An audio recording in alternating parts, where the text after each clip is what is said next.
Keladiki, o'tmishda deydi, bir shayx bor edi, juda faqih odam edi, ahli ilm edi. Dunyo odamlari bundan kelib maslahat olardi. Dunyoviy, uxroviy ishlarini maslahatini so'rardi bundan. Bir kalla kesar qotil odam bor edi deydi. Shu qotil 20 odamni o'ldirgan. Do'stlari bilan o'tirganda do'stlariga aytdiki, men mana shu ishimdan tavba qilmoqchiman. Mani Alloh kechirar ekan deganda, bilmadik-da. Seni 20 ta o'ldirilgan odaming bor. Qiyomat kuni qo'lingda, yoqangda 20 ta qo'l bo'ladi. Hammasini nohaq o'ldirding. Seni kechirmasa kerak. Kim aytib bera oladi? Kelajakda hech kim ayta olmaydi senga. Qanday aytadi? Alloh meni kechirmaydimi? Seni kechirmasa kerak. Nega falon joyda bir shayx bor. Shundan borib so'rasang,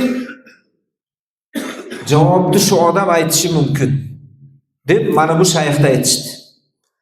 Bu shayxning yoniga keldi mana bu. Taqsir. Qo'lida bir tayoq, kaltak. 20 odam o'ldirganman. Bir nechtasini mana shu qo'limdagi kaltak bilan o'ldirganman dedi. Qo'lida kaltak turibdi. Nima deysiz? Mani jannatga kirish imkoniyatim bormi, yo'qmi dedi. Shayx o'ylanib qarab turibdi buni yuziga. Agar sen jannatga kirasan, chunki Alloh gunohlarni kechiruvchi desam, bu tavba qilmaydi. Yengil sanaydi, bu yuraveradi, kerak bo'lsa yana o'ldiradi. Agar seni Alloh kechirmaydi desam, bu keyin tavbaga ishonmay qo'yadi. Ichida o'ylayapti hali, nima deyishdi? Ishonmay qo'yadi tavbaga. Aslida-ku insonni tavbasini qabul qilish, qilmaslik, kishini jannatga solish, do'zaxga solish kimning ishi? Allohning ishi. Aslida shunaqa, lekin men bunga seni kechirmaydi deb bir og'iz aytib qo'ysam, bu 20 tani o'ldirgan. G'azabi chiqsa, 21-chisi men bo'lsam, meni ham o'ldirib qo'yishi mumkin-ku bu. Bitta kam, bitta ko'p, nima o'zgardi? O'ylaning, faqihda bu, faqihda farosat juda kuchli bo'ladi. Bittasi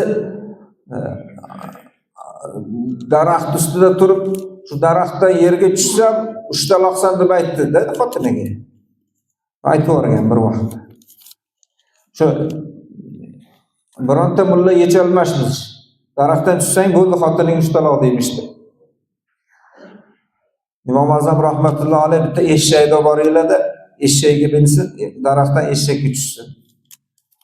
Nima bo'ladi desa, daraxtdan yerga tushgan bo'lmaydi, daraxtdan eshakka tushgan bo'ladi, eshakdan yerga tushgan. Faqihlik mana shu. Endi bu ham mana bunga javob berish kerak. Aytdiki, o'zi-ku bu ishlar juda og'irda, lekin otam rahmatli bir gap aytgan edi menga dedi. Nima gap? Shu kim jannati do'zaxiyligini bilmoqchi bo'lsa, bir to'proqqa borib, quruq joyga borib, quruq to'proqqa borib, quruq yog'ochni ekish kerak. Agar o'sha yog'och ko'karsa, barik chiqarsa, demak, shu odam jannati. Agar shu yog'och ko'karib barik chiqarmasa, unday emas dedi. Uni qo'lida kaltak bor-ku. Indamay burilib ketdi. Qotil. Yo'lda ketyapti. Endi qayerga ekishdi, o'ylayapti. Ekaman, ko'kartiraman deb ketyapti. Quruq yog'ochni. Quruqroq joy topish kerak, suvsiz joy topish kerak. Qabristonda oldan o'tib ketib, qabristonda suv bo'lmaydi. Ekin ekilmaydi-ku qabristonga. O'tib ketayotgandi, bitta yigit qabristonga kirdi. Qarab turibdi bu, kuzating. Bir qabrni ochdi. Kafanlikni yirtayapti. bir o'likni chiqardi. Qarasa yosh qiz. Yigit aytayapti, menga qara, tirikligingda menga hojatimni chiqar deganimda yo'q degan edi.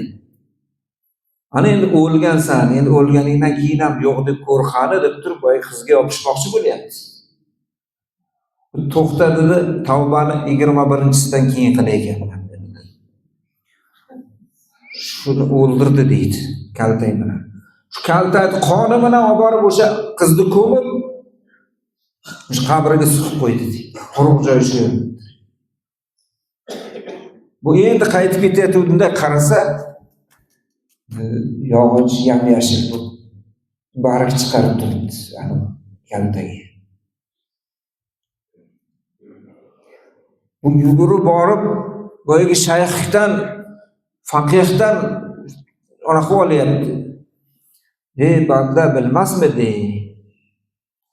İnsonlarning nafsoniyatini himoya qilgan odamni Alloh taolo himoya qiladi shunday.